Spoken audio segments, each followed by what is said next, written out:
and much more. Now I'm going to turn the floor over to Wendy. I'm going to make some adjustments in the waiting room. And Wendy, welcome and thank you for being here today. Thank you so much for having me. And as Christi mentioned, my name is Wendy DeLeon. I'm the Director of Housing Assistance Services at ADAPT Community Network. I'm a fill-in for the original presenter. So the original presenter is the Project Connect coordinator, and I'll go into a little bit more about what Project Connect is.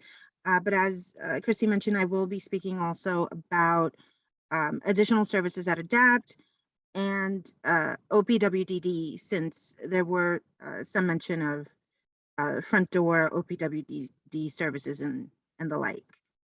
So I have a presentation I'd like to share. If you could just bear with me, please.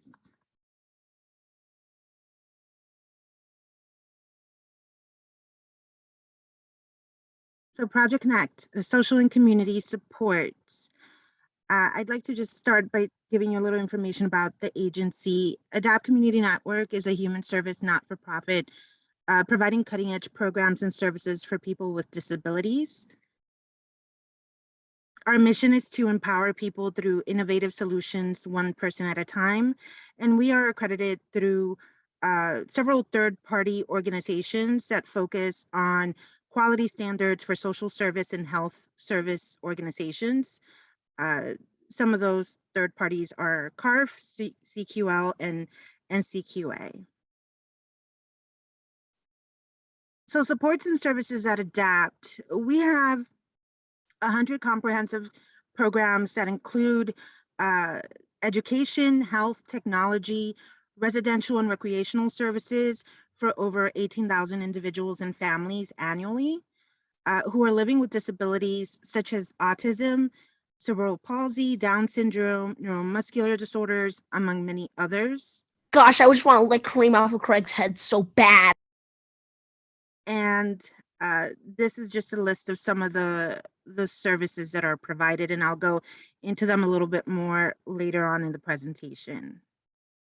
But I do want to start by talking about the New York State Office for People with Developmental Disabilities, or as I'll refer to it from now on as OPWDD. And that's a very important acronym to remember because beyond the Department of Education, OPWDD focuses on services for people with developmental and or intellectual disabilities.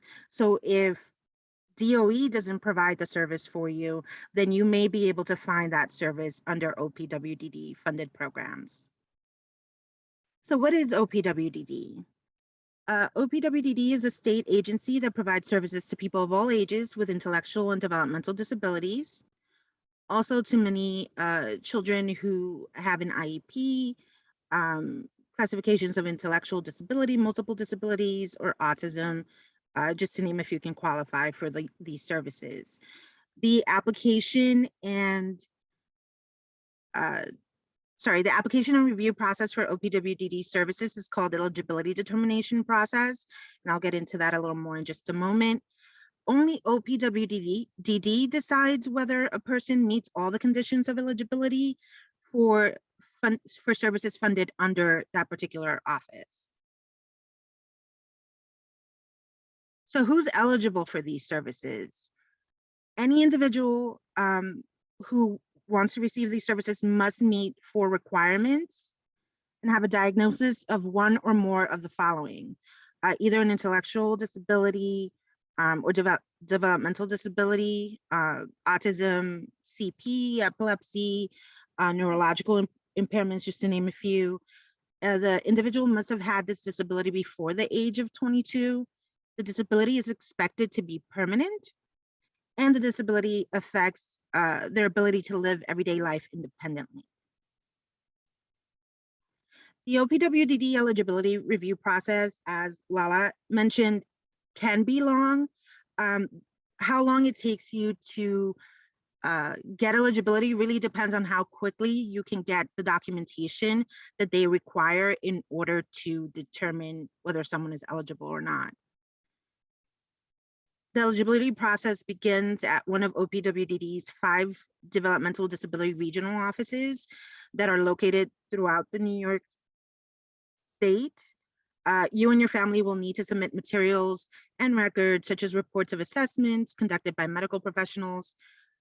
Care manager may help you through this process, and the information you submit will be reviewed to see if your disability meets the requirements specified in New York State law. If it meets the requirements, you are deemed eligible for OPWDD services. Depending on the complexity of your condition, the process for obtaining eligibility determination may require reports from multiple specialty assessments.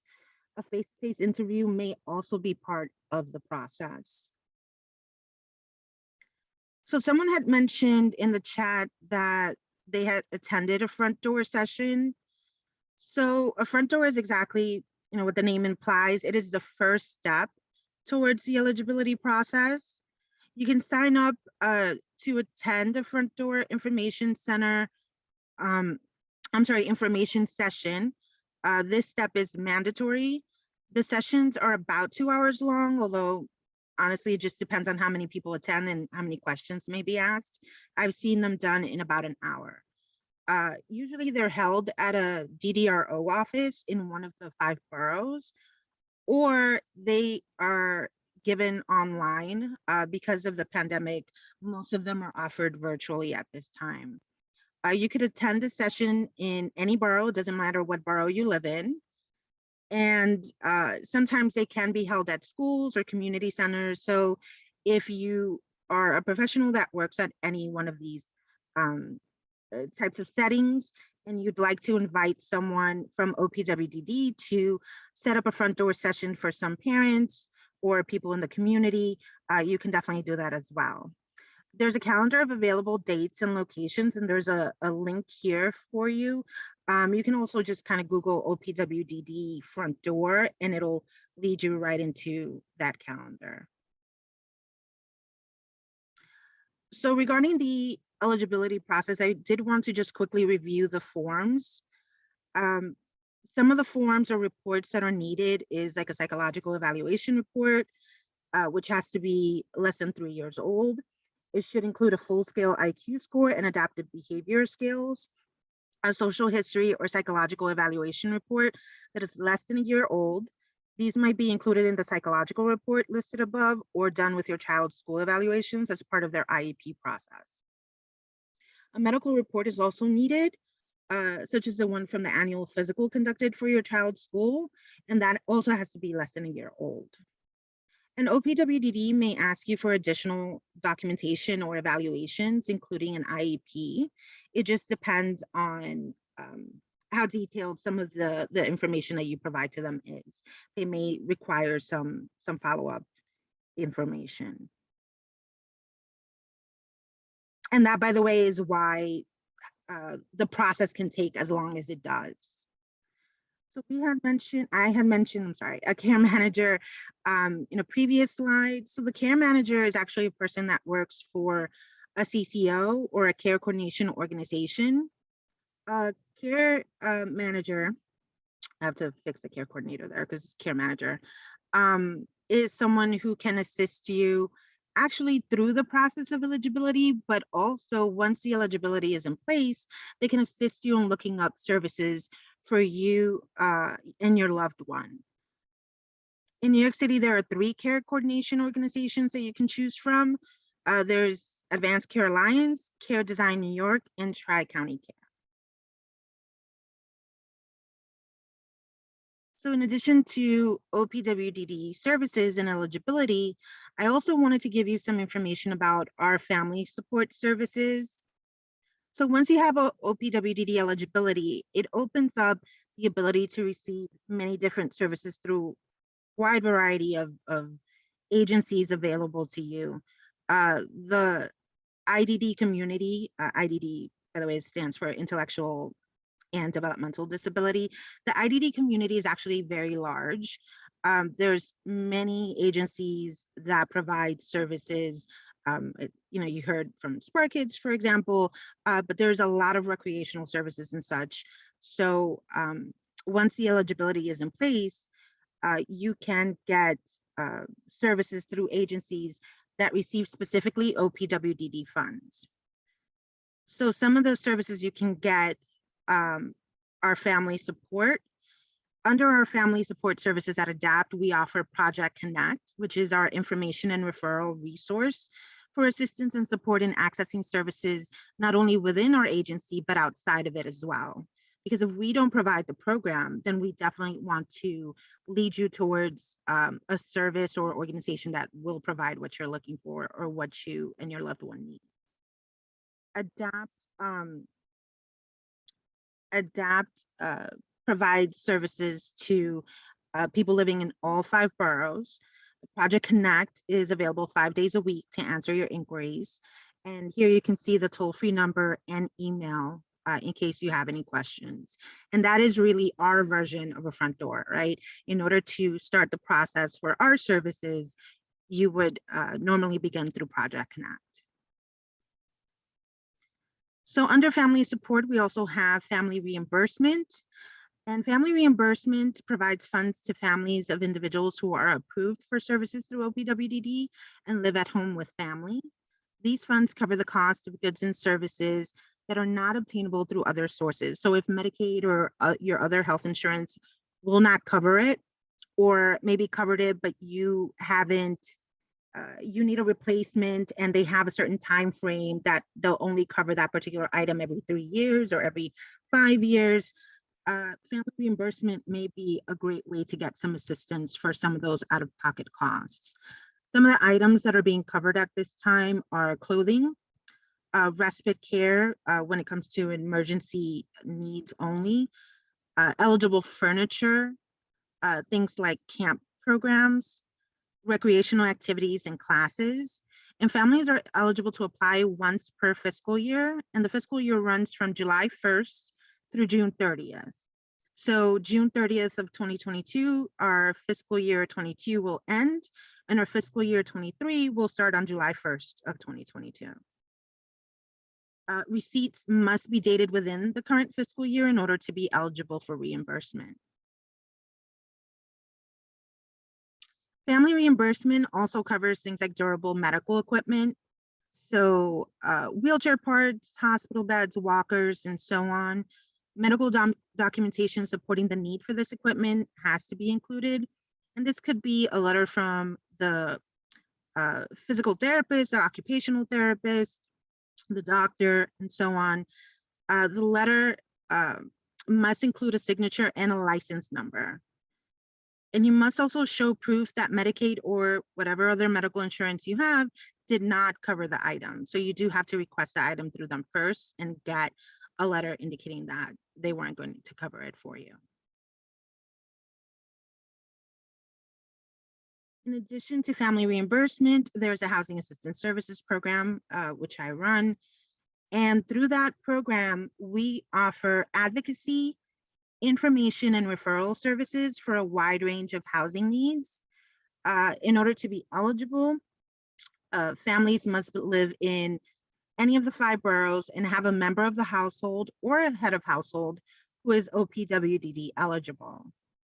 Some of the most common requests we get for our program is people looking for assistance in finding low-income, affordable, or accessible housing. Things like referrals for rent arrears programs. Rent arrears is when you fall behind on the payment of your rent or even utilities. Pest control assistance, information on the eviction process, which unfortunately, because so many people fell behind on their rent, we're hearing a lot about now through the pandemic. We also can provide information about housing court and referral to legal services. And we also provide a lot of information about tenant rights. Please note that under this program, we don't rent apartments, nor do we provide financial assistance. Another program through family support is our Doorways to Independence program, which covers home modifications. So the program provides services to people with disabilities, the elderly, and the medically frail. Funding is available to cover the cost of modifications that will improve physical access and safety within the home. You could be a homeowner, a co-op owner, or even a renter to qualify for assistance. So the home modification services to persons with disabilities elderly and the medically frail are covered through two funding sources. Funding can cover things like a ramp, a stair lift, or even bathroom modifications. I do want to say this is one of just a handful of programs offered through ADAPT where there is some funding available for people who are not OPWDD eligible, right? So through this program, we actually have two funding sources. One of them is OPWDD, OPWDD. And of course, for that, you do need their eligibility. And the other one is the Department for Home and Community Renewal. So for that one, you don't require OPWDD eligibility. You simply have to live in New York City and have some kind of disability that prevents you from accessing your home safely. And there are more eligibility requirements for each of these, but those are the two general ones. Community habilitation is also offered under family support. And this particular program provides services to people of all ages who are looking to improve their independence in the community and at home. You also do require eligibility through OPWDD for this program. They offer individualized approach with one-to-one staffing to help people achieve their self-determined goals. Some of these goals can be things like socialization, learn how to make friends. There's been people who want to learn how to conduct themselves on a date, for example, how to ask someone on a date. There's been people who just want to improve their skills with technology, using a laptop or a tablet. We actually have someone under this program who started his own business. He has like an accessibility pen, a pen that he designed, or a pointer that he designed to allow people with a limited mobility of their hands and their arms to be able to point at things and click on a lot of the touch screens and phones and things of that nature that are available nowadays. So that's just a few examples of what can be covered under that program. OPWDD also has funding for its own housing subsidy program, much like Section 8 and City FEPS and all these other sort of rental assistance programs. OPWDD has its own funding line for a housing subsidy. So it's meant to support people who want to live independently in the community by subsidizing a portion of the rent. The OPWDD housing subsidy program at ADAPT gives recipients assistance to afford housing in the broader community. Individuals can choose to live alone, they can have roommates or even a live-in caregiver. They are expected to contribute approximately 30% of their countable income. So this is very much like any other housing rental assistance program that's out there.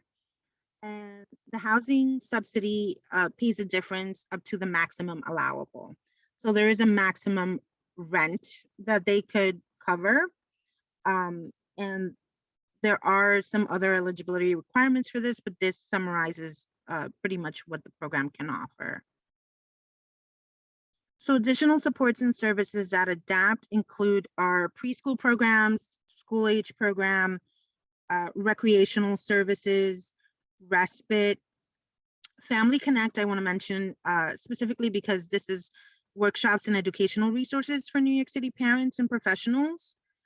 All the other programs, except preschool and school age, but recreation, respite, they do require OPWDD eligibility.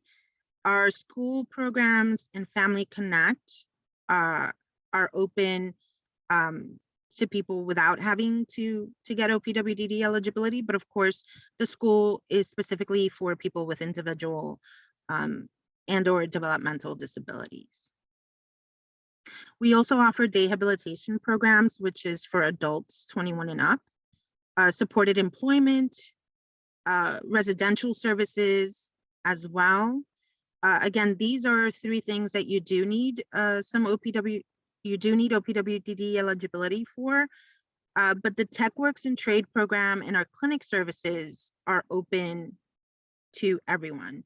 TechWorks is a free public service to access assistive technology and adaptive equipment. Things like wheelchairs, walkers, and other adaptive devices are available.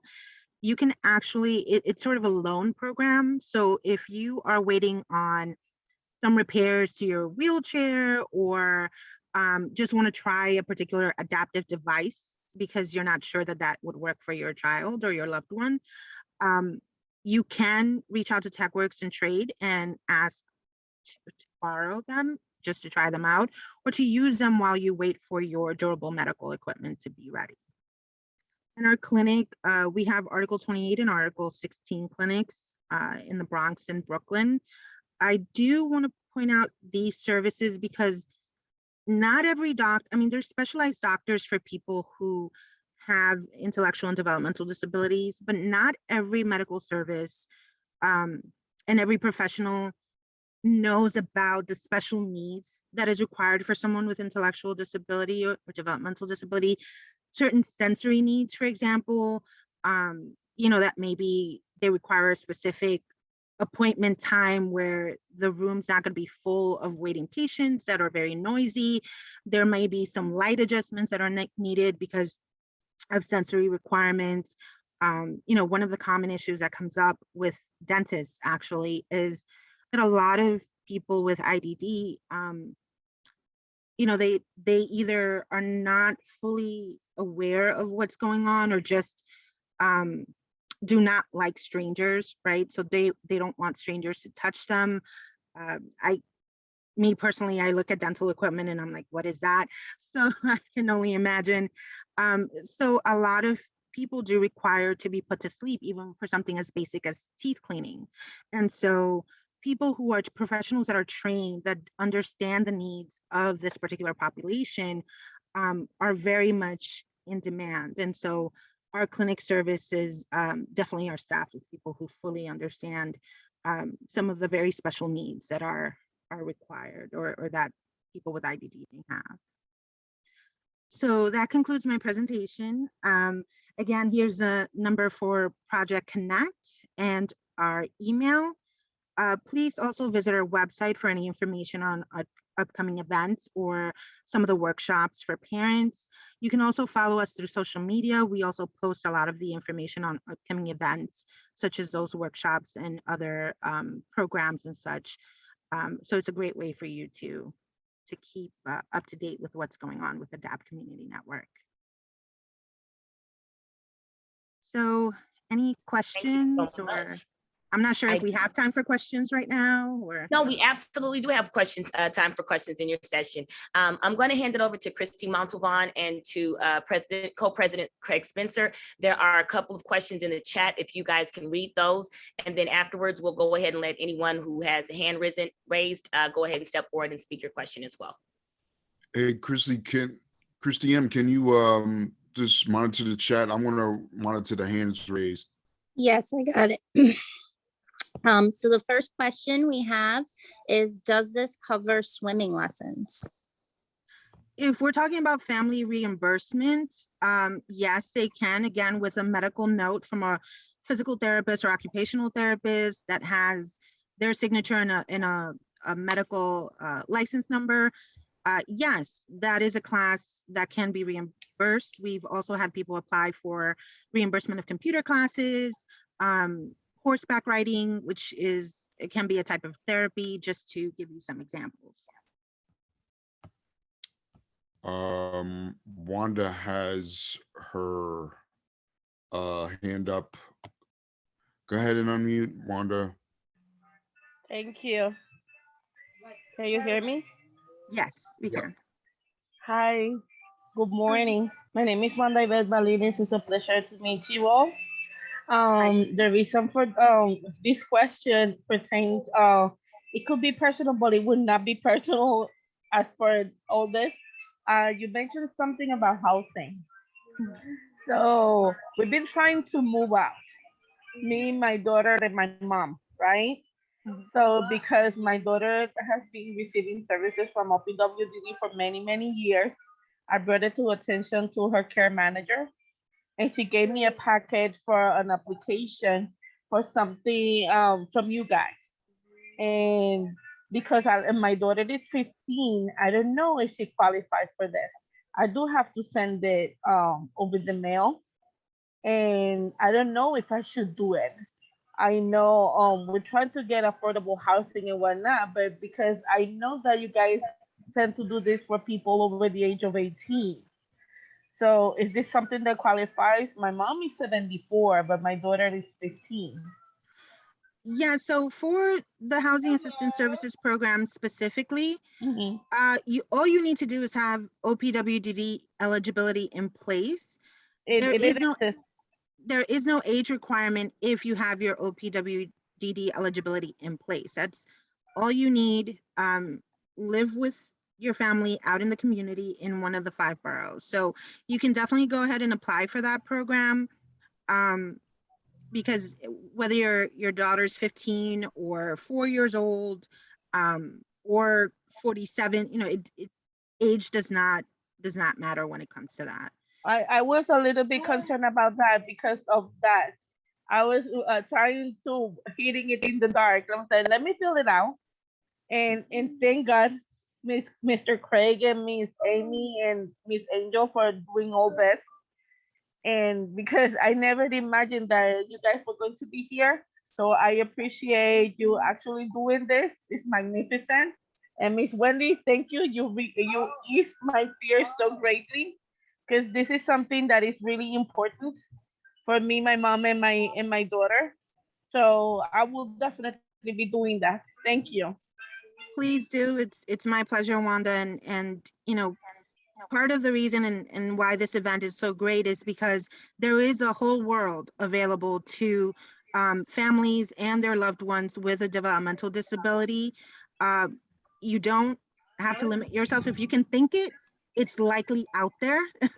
You just have to look for it. And one of the great ways to do that is to rely on your child's school and representatives of that school to kind of guide you towards the services that you need. Well, Alex, my daughter is 15, so I've been doing this since she was 2. So I appreciate this. Um, I definitely gonna be doing this. I really, really, really appreciate this.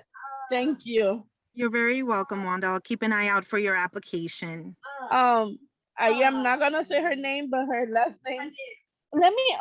Now that I think of it, There's no need for you to give me the last name. No, I'm not As long gonna as I give see you your name on the application, I'll know That's who it what I is. was going to ask. If I put it under my daughter's name, it will show up as my name, because definitely she's underage. So Yeah, the applicant is your daughter because she's the one with OPWDD eligibility. okay. But you'll see on our application that right under that, we ask for the head of household, which I Yeah. assume is you, and that's where we Yes. would see your name. So okay. So yes, did it like that. So I just needed to make sure that I didn't did it wrong. I didn't do it wrong. Okay. Thank Not you, at Miss all. Wendy. And of course, if you have more questions, please reach out to our Project Connect, and we'll be able to address your questions as well. Okay. Thank you. You're I very will welcome. definitely. So I'm not gonna take much more of your time. Have a great day, and thank you again. You're welcome. You Thank too. you, Mr. Spencer. Thank you, Wanda. Great to see you. Same Beatrice, We have rec- 2 more questions from the chat, from Audrey. The first one was, will this cover braces? And then the second one, I think, was pertaining to the home assistance. Will it help with purchasing a home? and Beatrice, you'll be next after that. Great question about the braces. I have to say, I have not heard of braces being covered under family reimbursement, but then again, the other side of that is I have not heard of someone asking for braces to be covered or assistance for braces under family reimbursement. As long as there's some justification for the request, and that's honestly really what it comes down to, right? There has to be a good reason as to why this program is needed for your loved one. If you can justify that, the out-of-pocket cost for the braces is needed, and there is someone, there's a medical aspect of it that says that the braces are needed, then we can definitely push that application along to the DDRO and see what they say. But honestly, with a lot of the requests, because I mean, we get applications from hundreds of families throughout the 5 boroughs. Everyone has their own needs. Everyone may be doing different things with their loved one. So what we say to people is try. There's no it doesn't hurt to try. The worst case scenario is you may be told no, unfortunately we don't cover that, in which case you're back to the same situation you're at now. The family reimbursement application honestly is so straightforward. It's crazy how easy that is to fill out. So please try, and we will advocate for the need for that assistance as much as we can with the DDRO. Thank you. And so buying your own home, yes, we can assist you, or I should say provide information to you about the process of purchasing a home. But I do want to say, for people who are looking to move, who are looking to purchase a home, start doing the foundation work now. Things that are looked at when you're looking to move or even buy a home: your credit, your financial situation. These are things that you can work on now, before or while you're aiming to get OPWDD eligibility for your child, or even before you apply for our program. Because these are foundational things, right? These are things that we know are needed and you can work on without necessarily the support of anyone else. So I say start building those foundations, and definitely reach out to us. We can, and we have assisted people in providing information through home ownership and so on. Perfect. We do have a hand raised from Beatrice. You may ask your question.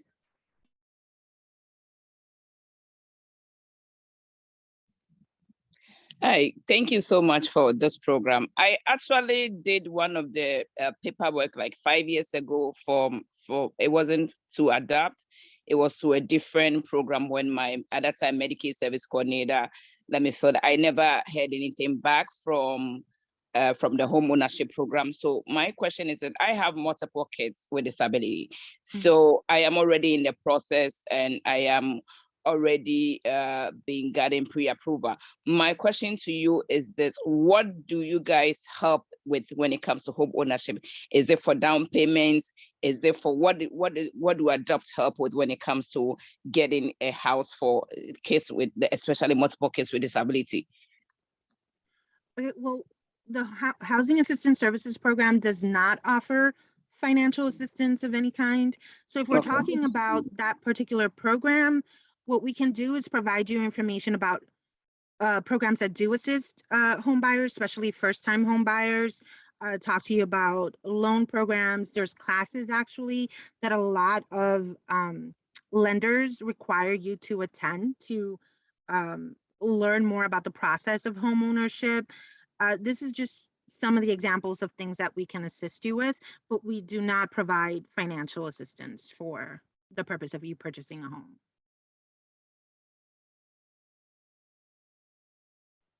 We have one more question in the chat. It says, for housing, are there places in regular areas or special areas for disabilities? Well, there's housing available anywhere. New York City Housing Authority, for example, has apartments that are modified specifically for people who have some kind of mobility impairment. HPD, the Housing Preservation and Development, by now I hope everyone's heard of apartment lotteries through their particular department. They also offer about 7% of all new apartments that are catered towards people, or I should say, built for people who have some type of disability, either mobility impairment, visual impairment, or hearing impairment. There's also, your typical apartment. The home modification program can assist you in modifying the apartment so that it caters more to a specific need, like widening doorways, because your adult wheelchair is wide and cannot get through some of those sort of pre-war style doorways that are found in some of the buildings in New York City. There isn't necessarily a special neighborhood, if that's what you're asking, that is specific to people with disabilities. However, there are programs that have received funding to make a group of apartments within a specific building, specifically for people with developmental disabilities. One of those buildings is called Fountain Seaview, located in Brooklyn. It's associated with OPWDD and the Block Institute, which is another organization that has an OPWDD housing subsidy program, and they received funding specifically for the purpose of setting up these group of apartments for people with developmental disabilities. Thank you. Do we have any other questions in the chat? Does an intellectual impairment qualify as a disability for housing? Well, an intellectual impairment or intellectual disability is a type of disability. When it comes to housing in general, and I hope I'm understanding your question correctly, when it comes to housing in general, there's very little housing that's available specifically for people with intellectual or developmental disability. Mostly what housing thinks about is whether you have a mobility impairment or a visual or hearing impairment, because there's modifications that can be made to a home to make it more accessible for people that fall under that category. So a lot of people with developmental, I shouldn't say a lot, some people with developmental disabilities have mobility impairment, they may have visual or hearing, and so we can advocate for modifications or for apartments specifically based on that. But let's say you have autism and you're applying for an apartment because and you want to be considered specially because you have autism, unless it's one of those very special, very limited programs that have been receiving funding through OPWDD, a developer and some agency that came together to set aside these bundles of apartments, that most of the housing services are not catered to that particular population. And again, those group of apartments I mentioned, it's a very specific program. I only know of 2 such groups of apartments that are in New York City.